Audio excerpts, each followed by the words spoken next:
Neat paper leakage వ్యవహారంలో కేంద్ర విద్యాశాఖ మంత్రి రాజీనామా చేయాలని కోరుతూ ఢిల్లీలో జంతర్ మంతర్ వద్ద ఆందోళన చేపట్టిన విద్యార్థులు యువతపై కేంద్ర ప్రభుత్వం అత్యంత దుర్మార్గంగా వ్యవహరించడానికి నిరసిస్తూ చిత్తూరులో జిల్లా కాంగ్రెస్ పార్టీ నాయకులు కార్యకర్తలు గాంధీ విగ్రహం వద్ద ధర్నా చేపట్టారు.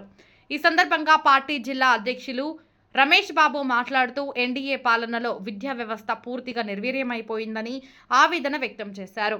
వెంటనే కేంద్ర మంత్రి రాజీనామా చేయాలని, లేని పక్షంలో రాష్ట్ర వ్యాప్తంగా ఆందోళన కార్యక్రమాలు చేపడతామని హెచ్చరించారు.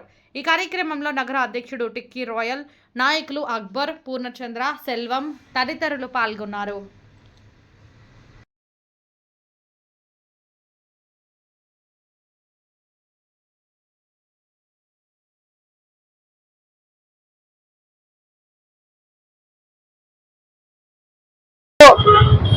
మా నేత రాహుల్ గాంధీ గారు ప్రధానమంత్రి గారి నివాసం ముందు నిరసన చేయగా వారిని కూడా అతి కిరాతంగా బలవంతంగా పోలీసులు తీసుకెళ్లడము ఇది చాలా దౌర్భాగ్యమైన స్థితిగా మేము భావిస్తున్నాము.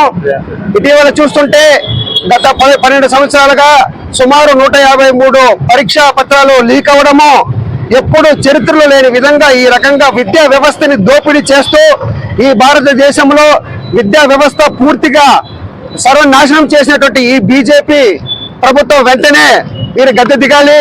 ప్రధానమంత్రి దీనికి పూర్తి బాధ్యత వహించి తక్షణమే రాజీనామా చేయాలి.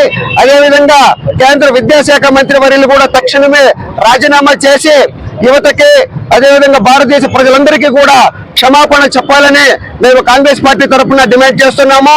ఇది ఇలానే కొనసాగితే రాబోయే రోజుల్లో కూడా కాంగ్రెస్ పార్టీ తరఫున పెద్ద ఎత్తున నిరసన కార్యక్రమాలు, ధర్నాలు, రాస్తారోకోలు కూడా మేము వెనకాడమని కాంగ్రెస్ పార్టీ తరఫున ఈ నరేంద్ర మోడీ గారిని హెచ్చరిస్తున్నాము.